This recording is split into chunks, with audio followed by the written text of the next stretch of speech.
కరెక్ట్గా మేము తిరిగి వచ్చే సమయంలో అలా స్వామివారి పుష్ప పల్లకి మాకు ఎదురైందనమాట. స్వామివారికే మేము ఎదురయ్యాము. చాలా అద్భుతంగా ఉంది. ఇంక ఇక్కడ స్వామివారికి నగరోత్సవంలాగా ఆ పల్లకిలో తీసుకెళ్తున్నారనమాట. ఇక్కడ వేద పండితులు వేదం చదువుతూ ముందు డోలు సన్నాయి వెళ్తాయండి. దానికి తరువాత స్వామివారు కాగడాలతో పెద్ద పెద్ద గొడుగులు పట్టుకొని పల్లకి మీద విహరిస్తారు.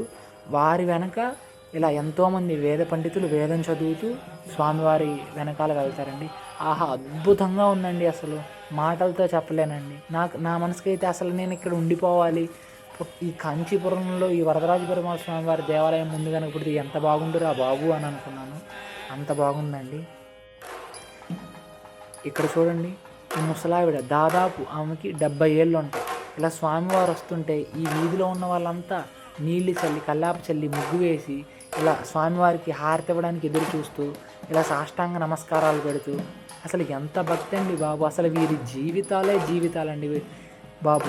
ఏ జన్మలో ఏం పుణ్యం చేసుకున్నారా కానీ ఈ జన్మలో ఇక్కడ జన్మించారు. అట్టి మహానుభావులకి పాదాలకు వందనం చేస్తున్నానండి. అసలు ఎంత పొగిడినా తక్కువేనండి. ఇక్కడ వేదం చాలా అద్భుతంగా చదువుతున్నారు. మీరు కూడా వినండి.